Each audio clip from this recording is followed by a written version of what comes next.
1819, the whaling ship Essex left Nantucket chasing fortune across the Pacific.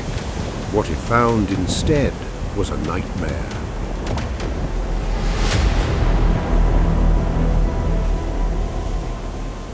To understand the nightmare of the Essex, we cannot simply start with the shipwreck. We have to go back to the world that made it inevitable. We are traveling back to 1819. Picture a tiny windswept island of sand and scrub oak, 30 miles off the coast of Massachusetts. To the modern eye, Nantucket is a quaint tourist destination of cobblestones and grey shingles, but in 1819, this island was something else entirely. It was the absolute center of the global energy economy. If you were to look for a modern comparison, do not think of a fishing village. Think of Silicon Valley. Think of the oil fields of Saudi Arabia. Because in the early 19th century, the world did not run on petroleum or electricity. It ran on the bodies of whales. We are at the dawn of the Industrial Revolution, and the gears of this new world are hungry. London, Paris, New York, the great cities are expanding, and they need light. The factories are spinning, and they need lubrication. And the men of Nantucket were the only ones who could provide the very best of both. They were not hunting just any whale. They were specialists. They were hunting the sperm whale. Why? Because inside the massive, blocky head of the sperm whale, a creature that can grow to 80 feet in length, there lies a reservoir of a liquid wax called spermaceti. It was the nuclear fuel of its day. There was simply nothing else on the planet like it. It burned with a clear, bright, smokeless flame that turned night into day for the wealthy elite. And crucially, it was the finest lubricant known to man. It could withstand high temperatures without breaking down. It kept the cotton mills and the steam engines from seizing up. So, this tiny Quaker island became the nerve center of a brutal, bloody, and incredibly lucrative global machine. And it was a machine driven by a fascinating paradox. Nantucket was a Quaker society. These were men of peace. They wore plain clothes. They used thee and thou. They abhorred violence. And yet, these same men were the ruthlessly efficient architects of a slaughterhouse on the high seas. Herman Melville, the man who would immortalize this story, called them Quakers with a vengeance. They applied a terrifying spiritual discipline to the pursuit of profit. They weren't just fishing, they were mining the ocean, and that ambition reshaped everything, right down to the ships themselves. Because the local whales were gone, they had been overhunted. To find the oil, the ships had to go farther, around Cape Horn.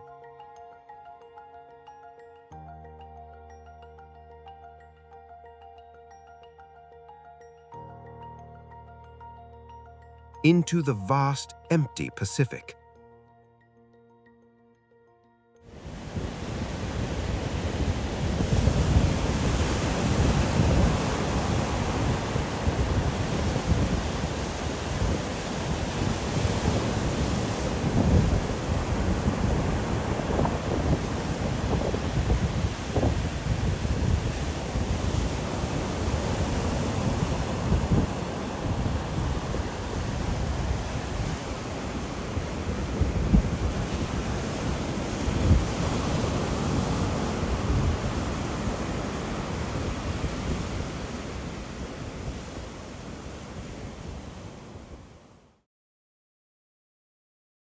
The ships had to evolve. They became floating factories. The most terrifying piece of technology on board was the try-works. Imagine a massive furnace built of brick and iron, roaring with fire, sitting right on the oil-soaked wooden deck of a ship in the middle of the ocean. This is where they boiled the blubber. Day and night, the ship would be engulfed in thick, black, greasy smoke. The men would be covered in soot and blood. It was a scene from Dante's Inferno floating on the Pacific. But the try-works changed everything. It unmoored them from the land. It allowed them to become the astronauts of the 19th century, pushing into the blank spaces of the map, into the offshore grounds. And that is where our specific story begins, with a ship called the Essex.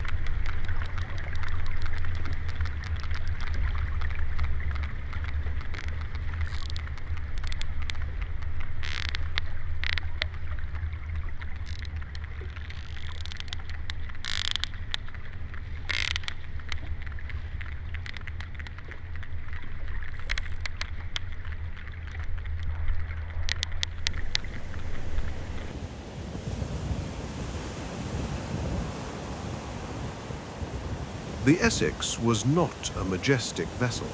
She was small, only 87 feet long, and she was old, 20 years old. In the punishing world of whaling, that is ancient. She was known as a lucky ship because she always returned a profit, but physically she was tired. Her beams were stressed. The wooden pegs, the trunnels that held her frame together, were weary from 2 decades of fighting the Atlantic and Pacific swells. But the owners in Nantucket, they were focused on the ledger. They rarely retired a ship until it was literally falling apart. The Essex was a calculated risk. Just one more voyage, just one more fortune.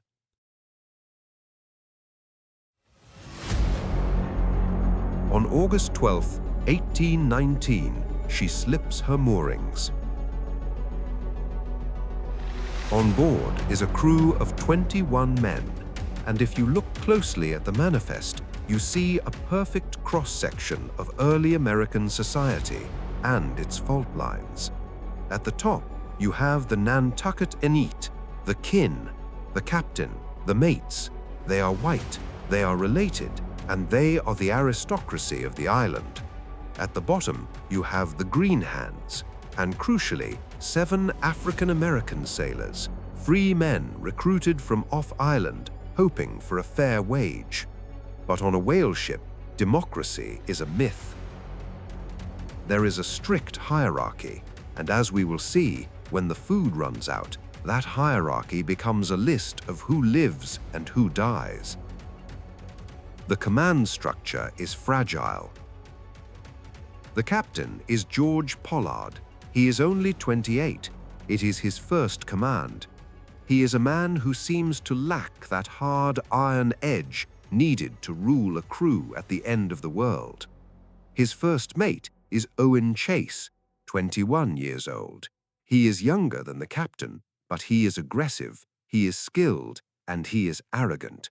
He trusts his own judgment far more than he trusts his superior. And watching them both is the cabin boy, Thomas Nickerson. He is 14, an orphan. He views the ship with the wide eyes of a child. He later wrote, "I would not have exchanged her for a palace." The bad omens start early. Just days out of port, a squall knocks the ship onto its side.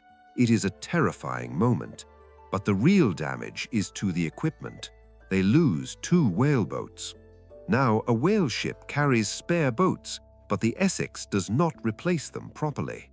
They press on. Time is money. To turn back for repairs would be to lose profit. So they sail toward the most dangerous waters on Earth with a compromised safety net. It takes them months to round Cape Horn. They fight ice and storms. But finally, they break through into the Pacific. They hunt along the coast of South America, but the pickings are slim. The easy whales are gone. And so Captain Pollard makes the fateful decision. He points the bow of the Essex west, away from the coast, away from the maps, into the vast, unknown, desolate center of the Pacific Ocean.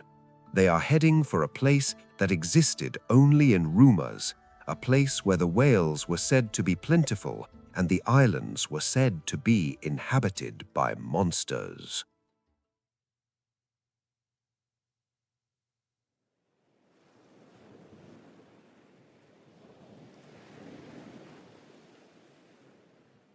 It is November 20th, 1820.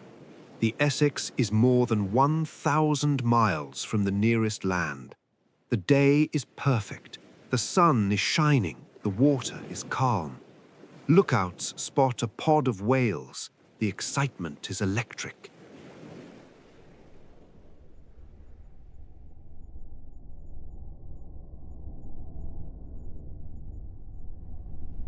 The crew launches the whaleboats. Captain Pollard takes one. The second mate takes another. They chase the pod miles away from the ship. But first mate Owen Chase has a problem. A whale has struck his small boat with its tail. The planking is cracked. He is forced to return to the Essex for emergency repairs. So, picture the scene. It is 8:30 in the morning. The ship is drifting lazily. Chase is on the deck, hammering at his broken boat. The cabin boy, Nickerson, is at the helm. And then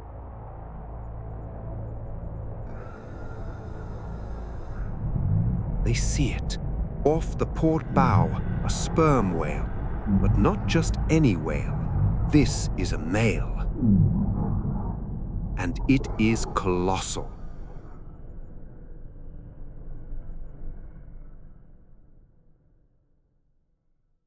The crew estimated it to be 85 feet long. That is the size of a modern airliner. It would have weighed 80 tons, and it is behaving strangely. Usually, a whale will flee at the sound of a ship, or it will fight only when harpooned, but this whale is unprovoked. It is lying on the surface, facing the ship. It is breathing quietly, just watching them.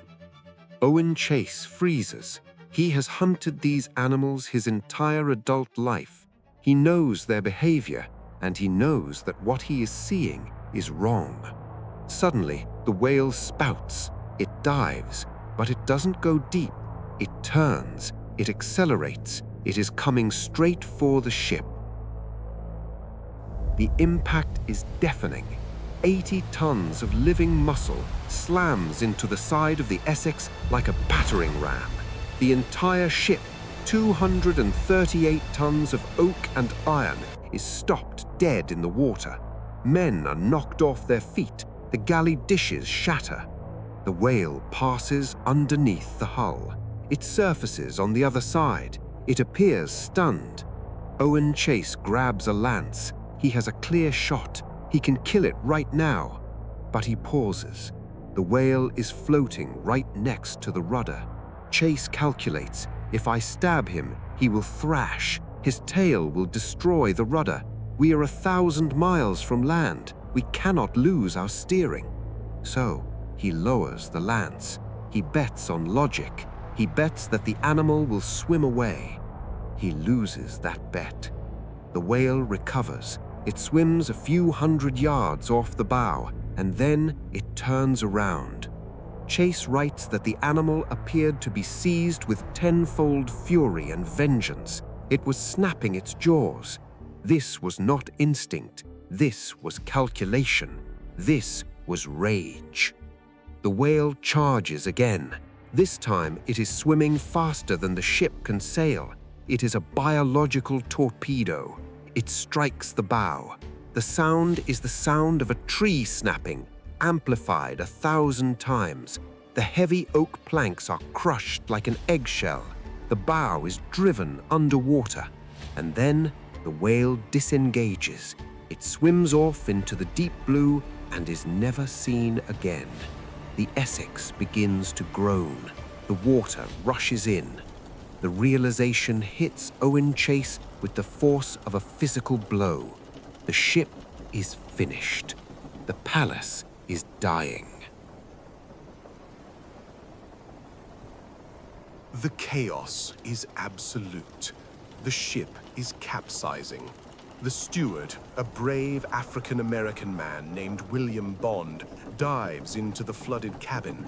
He manages to salvage 2 compasses, a quadrant, and 2 trunks of hardtack bread. That is it. That is their inventory for survival. Captain Pollard sees the disaster from miles away. He races back in his small boat. He arrives to find his ship on its side, a dismal wreck. His first words to Owen Chase are, "My God, Mr. Chase, what is the matter?" Chase's reply is simple and terrifying. "We have been stove by a whale." Now the nightmare truly begins. There are 20 men. There are 3 small, fragile whaleboats, essentially large rowboats. They are in the middle of the Pacific Ocean. They salvage what they can. They raise the masts on their tiny boats, and they have to make a choice. This choice is the turning point of the entire tragedy. They pull out the charts. They are at the equator. Option 1, sail west. 1,200 miles to the west lie the Marquesas Islands. The winds are blowing that way. The currents are flowing that way. It is a long journey, yes, but it is doable. Option 2, sail east. To sail east, they must go against the wind, against the currents. They must sail 3,000 miles to reach the coast of South America. It is a journey that is theoretically impossible with their supplies. Captain Pollard looks at the map. He is a practical man. He says we should go west to the islands. But Owen Chase and the other officers, they hesitate. Why? Because they have heard the stories, rumors told in the taverns of Nantucket, stories of the South Sea Islands, cannibals. They believe firmly, terrifiedly, that if they land on those islands, they will be captured, killed, and eaten by savages. The fear of the unknown other is so powerful that it overrides the fear of the ocean itself. Owen Chase argues, "We will be eaten." And so they make the fatal error. They decide to fight the ocean rather than risk the islands. They hoist their sails and turn east. The irony is devastating. We know now that the Marquesas in 1820 were not overrun with cannibals. The natives were largely peaceful traders. If they had sailed west, they would have been rescued in 3 weeks. They would have been fed. They would have lived. By turning east to escape the imagined cannibals, they were sailing directly toward a destiny where they would become cannibals themselves.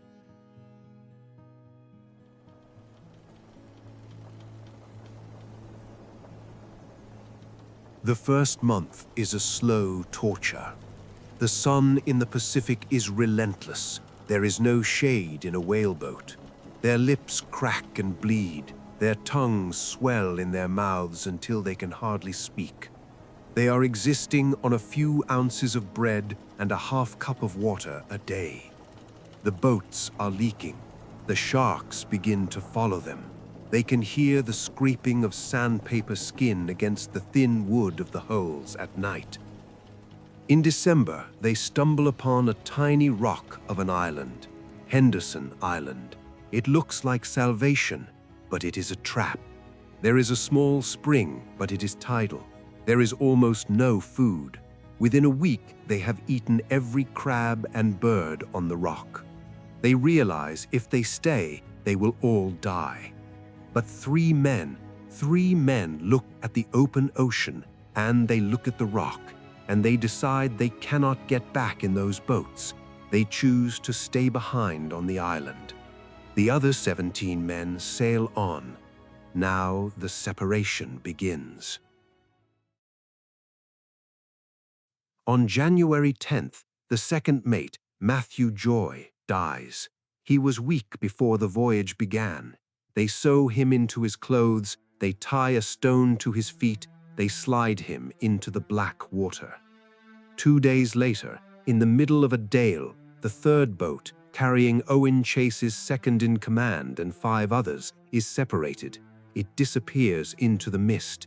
It is never seen again. Now there are 2 boats left, Captain Pollard's boat and Owen Chase's boat. And now the food is gone. This is where the story shifts from a survival epic to a horror story. The human body, when starving, begins to consume itself. It burns fat, then muscle, then the organs. The mind begins to fracture. In Owen Chase's boat, a man named Isaac Cole goes mad. He raves, he screams, and then he dies. The survivors stare at the body. They are thousands of miles from help. They are skeletons wrapped in skin. Owen Chase writes that humanity must shudder at what happened next. They do not bury Isaac Cole. They separate his limbs from his body. They cut the flesh from his bones. And because they are sailors, because they have a code, they cannot eat it raw. They build a small fire on a flat stone at the bottom of the boat, and they cook him. They eat their friend to live another day. By February, in Captain Pollard's boat, there are only 4 men left. They are drifting in a dead calm. There is no food left. There is no one left to die naturally. They look at each other, and they know what must be done. They decide to hold a lottery. It is a scene of biblical horror. Captain Pollard, Charles Ramsdell, Barzillai Ray, and the boy Owen Coffin. Owen Coffin is 17. He is the captain's first cousin. Before they left Nantucket, Captain Pollard had promised the boy's mother, his own aunt, that he would protect him with his life. They tear scraps of paper. They put them in a hat. The man who draws the short slip will die so the others can eat. Captain Pollard watches. The hands reach in. The hand that pulls the black spot is Owen Coffin. Pollard cries out. He shouts, my lad, if you don't like your lot, I'll shoot the first man that touches you." He offers to take the boy's place. He begs him. But the boy, the 17-year-old boy, is calm. The starvation has taken everything, even his fear. He looks at his cousin and says, "I like it as well as any other." He accepts his fate. But the horror is not over. They must draw lots again to see who will be the executioner. The lot falls to Charles Ramsdell, Owen Coffin's childhood friend. Imagine that moment. 2 boys who grew up playing on the Nantucket wharves. Coffin rests his head on the gunwale of the boat. He whispers a message for his mother. Ramsdell raises the pistol. A bang, a puff of smoke, and the captain, George Pollard, has to watch as they butcher his cousin. He has to eat his own blood to survive.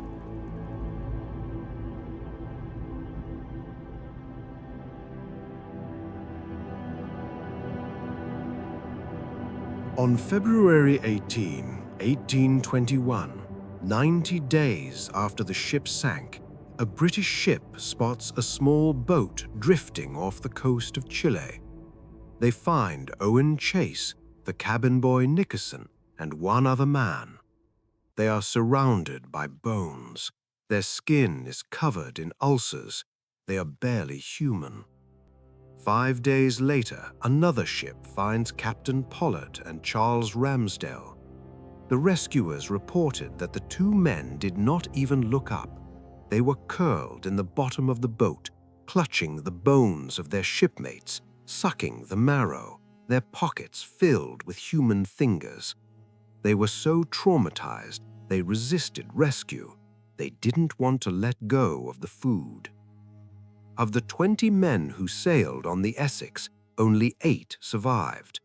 The 3 men on Henderson Island were miraculously found alive, barely, months later. But survival was only the beginning of the punishment. They returned to Nantucket, but the island was silent. The owners wanted the story buried. A whale fighting back? Cannibalism? It was bad for business. They told the men to whisper, "We do not talk of the Essex." But you cannot silence a story like this.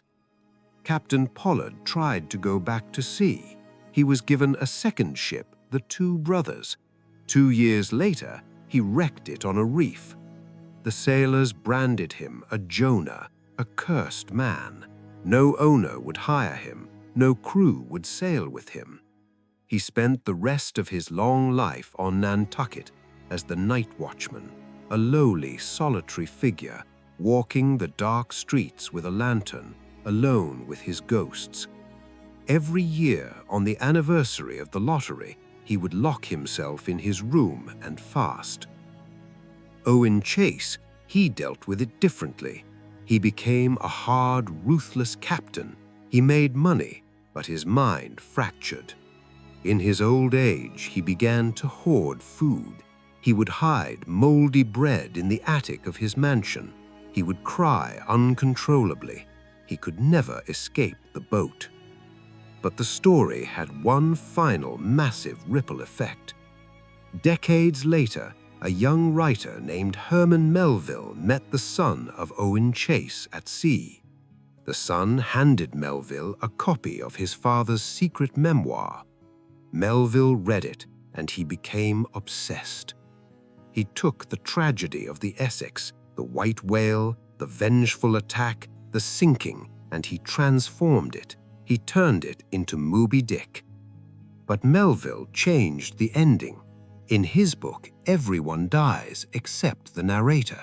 Perhaps that was a mercy, because the real survivors of the Essex learned a terrible truth that Melville only hinted at. They had sailed to the ends of the earth to conquer nature. They thought the danger was the whale. They thought the danger was the savage cannibals on the islands. But in the end, the whale was just an animal protecting itself, and the islanders would have helped them. The danger was not in the water. When the sun beat down and the hunger took hold and the lot was drawn, they found that the wilderness was not out there, it was inside them. The Essex tragedy forces us to look in the mirror and ask, stripped of our civilization, stripped of our technology, and stripped of our food, who exactly are we? And that is a question that haunts us even today.